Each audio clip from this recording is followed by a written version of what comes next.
எனது ஐடி ஊழியர்கள் சோறு சாப்பிடுறதுக்கு திமுக தான் காரணமா? இப்படி நான் சொல்லலைங்க. செந்தில் அவர்கள் தாங்க வந்து சொல்லியிருக்காரு. இன்னைக்கு நம்ம வீடியோல இந்த ஒரு விஷயத்த பத்தி தான் வந்து பார்க்க போறோம். இவர் அடிக்கடி ஏதாவது வந்து சர்ச்சையா பேசி சமூக வலைதளத்துல இவரோட பேச்சு ஒரு பெரிய பேசு பொருளா மாறும். இப்ப சமீபத்துல இவரோட வீடியோ தான் வந்து பயங்கர ட்ரெண்டிங்கா வந்து போய்க்கிட்டு இருக்கு. அதுக்கான காரணம் என்ன அப்படின்னா, இவர் என்ன தெரியுமா அந்த வீடியோல வந்து சொல்லியிருக்காரு? ஐடி கம்பெனில ஒர்க் பண்ற நெறைய ஊழியர்கள், நெறைய யங்ஸ்டர்ஸ் வந்து டிவிகே கட்சிக்கு வந்து ஓட்டு போட்டுருக்காங்க.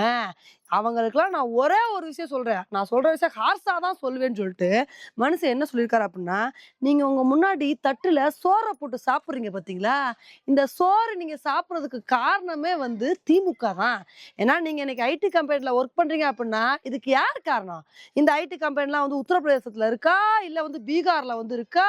மத்திய பிரதேசத்துல வந்து இருக்கா? அங்கெல்லாம் இல்லாத ஐடி கம்பெனிஸ் தமிழகத்துல இருக்கு அப்டின்னா, இதுக்கு யாரு காரணம்? இதுக்கு திமுக தான் வந்து காரணம். திமுக தான் பல உழைப்புகள வந்து போட்டு, நம்ம தமிழகத்துக்கு பல கம்பெனிஸ வந்து கூப்ட்டு வந்திருக்காங்க. அப்படிலாம் அவ்ளோ தூரம் திமுக எஃபோர்ட் போட்டு இவ்ளோ கம்பெனிஸ கூப்ட்டு வருவாங்க. நீங்க அந்த கம்பெனிஸ்ல போய் ஒர்க் பண்ணிட்டு, நீங்க வந்து டிவிகேக்கு ஓட்டு போடுவீங்களா? அத எப்படி நீங்க இந்த மாரி பண்ணலாம் அப்படின்னு, இந்த மாரி பயங்கரமா கொந்தளிச்சு பேசியிருக்காருங்க. இப்ப இந்த வீடியோ தான் சோசியல் மீடியால பயங்கர வைரலா ஷேர் ஆகிட்டு இருக்கு. இப்ப இத வந்து பார்த்துட்டு தான் எல்லாரும் விமர்சனம் பண்ணிட்டு வந்துட்டு இருக்காங்க. என்னப்பா இது? ஓட்டு போடுறது அவங்க அவங்க உரிமை. அதுல இவங்களா ஒரு கற்பனை பண்ணிட்டு ஐடி கம்பெனி ஊழியர்கள்லாம் வந்து தாவேகா கட்சிக்கு தான் ஓட்டு போட்டிருக்காங்க. அவங்க எப்படி வந்து ஓட்டு போடலாம்? அவங்க சோறு திங்கிறதுக்கு காரணமே திமுக தான் சொல்லிட்டு, எப்படி அவர் சொல்லலாம்? இவ்ளோ தூரம் மோசமான விமர்சனங்கள வைக்கிறாரே அப்படின்னு, பல பேர் வந்து இவர பத்தி கருத்துக்கள பதிவு பண்ணிட்டு வந்துட்டு இருக்காங்க. ஆனா இந்த விஷயத்துல ஒண்ணே ஒண்ணு நமக்கு என்ன தோணுது அப்படின்னா, திமுக ஓட் பேங்க டிவிக்கு அதிகமா பிரிக்கிறாங்க அப்படின்னு வந்து தோணுதுங்க. ஏன்னா தாவேகா கட்சி கணிசமா வந்து ஒரு 20% வாக்குகளுக்கு மேல வாங்குவாங்க அப்படின்றது நமக்கு நிதர்சனமா எல்லா இடத்துலயும் வந்து புரியுது. ஆனா இவங்க 20% ஓட்டு வாங்குவாங்க அப்படின்னு தெரிஞ்சாலும், இந்த ஒரு விஷயத்த பத்தி அதிமுக பெருசா எதுவுமே பேசல. அவங்க வந்து விஜய தாக்கியோ, தாவேகா கட்சிய தாக்கியோ அந்த அளவுக்கு பெருசா பேசல.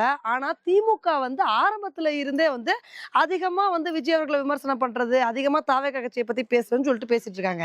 இப்படி இருக்கும்போது செந்தில் அவர்களோட வைத்தறிச்சல் என்ன அப்புட்ன்னா, தாவேகா கட்சிக்கு அவ்ளோ ஓட்டு விழுகுது அப்புட்ன்னா, இது வந்து திமுக கூடையில இருந்து தான் வந்து போகுது. திமுக ஓட்டு வங்கியில இருந்து தான் வந்து போகுது.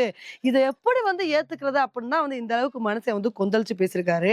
ஆக மொத்தம் போற வாக்க பார்க்கும்போது தாவேகா கட்சி விஜய் அவர்கள் வந்து திமுகவுக்கு தான் ஒரு பெரிய சேதாரத்த ஏற்படுத்துவாரு போல தெரியுது.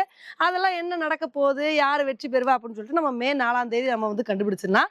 மே 4ஆம் தேதி வரைக்கும் பொறுத்து வந்து பார்க்கலாம். ஓகே ஃப்ரெண்ட்ஸ், இந்த ஒரு விஷயத்த பத்தி நீங்க என்ன நினைக்கிறீங்க அப்படின்றத என்னோட கமெண்ட் செக்ஷன்ல வந்து போடுங்க. இதே மாரி இன்னொரு வீடியோல உங்கள வந்து மீட் பண்றேன்.